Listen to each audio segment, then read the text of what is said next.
pertumbuhan ekonomi Indonesia ada, ya, terjadi Berapa persen? itu Berapa persen? kurang lebih rata-rata 4,8%, ya. Oke, Tetapi oke. peningkatan pendapatan per kapita hanya 3%.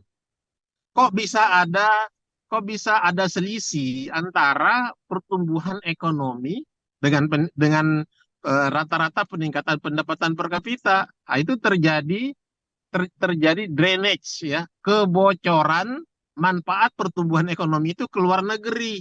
Ini ini yang beberapa ekonom menyebutnya sebagai ciri ekonomi kolonial, ciri ekonomi penjajah.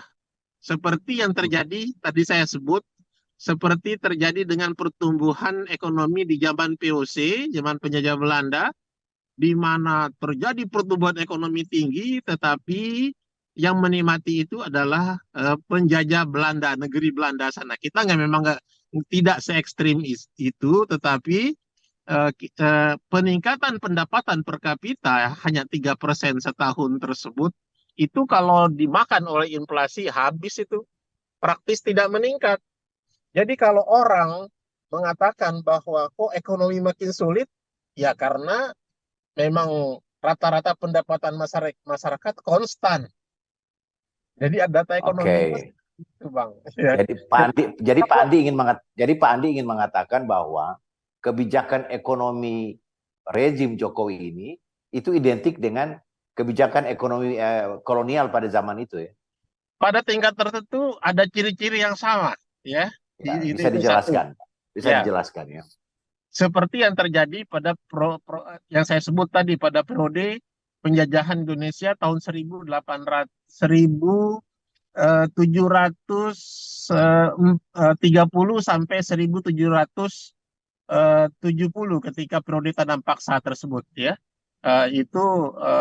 Itu merupakan puncak penderitaan rakyat Indonesia, ya. Padahal pertumbuhan Kemudian ekonominya naik ya. pertumbuhan Pertumbuhan ekonomi ekonomi. dahsyat, dahsyat Oke. sekali, dahsyat sekali. Tapi rakyat menderita, bahkan sangat menderita. Nah, pada aspek Indonesia ini ada ciri-ciri seperti itu, ya. Pertumbuhan rata-rata peningkatan pendapatan per kapita di zaman Pak Jokowi ini merupakan periode terburuk kedua, ya, periode terburuk kedua sejak Indonesia merdeka, setelah periode paling buruk pada zaman Nasakom yang saya sebut tadi, pada periode tahun 1958 sampai 1966 itu. Itu minus itu peningkatan pendapatan per kapitanya, dengan berbagai juga komplikasi ekonomi lain seperti inflasi tinggi dan sebagainya.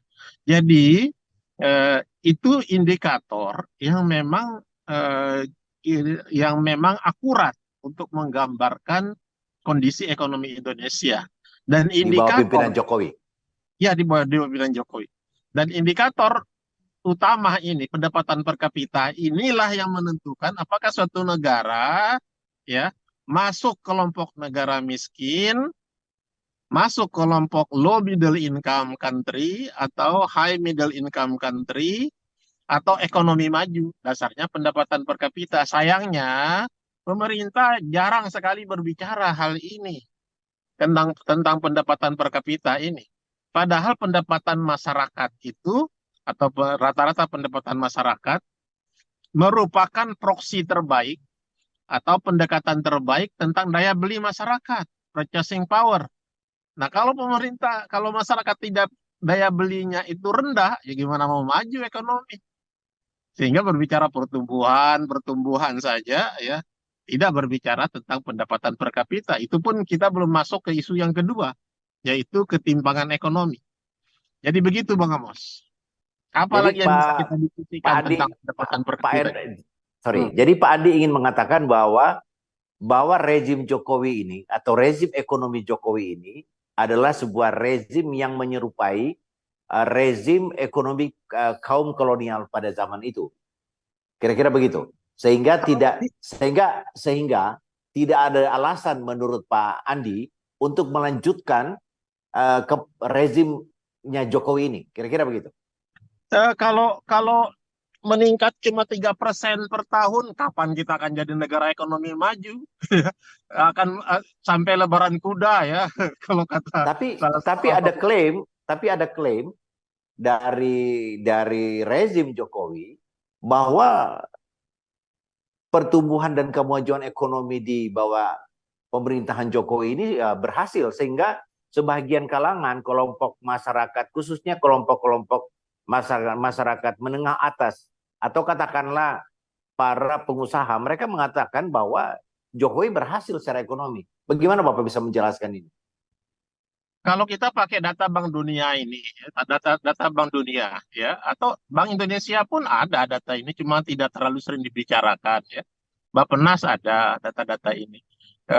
Tadi kebetulan waktu di mobil saya lihat ini, kebetulan saya lihat pendapatan per kapita Indonesia, saya bandingkan antara tahun mulai berkuasanya Pak Jokowi sampai hari ini, itu meningkat kurang lebih dalam 9 tahun itu meningkat kurang lebih dari 3.700 menjadi 4.700 atau peningkatan hanya 1.000.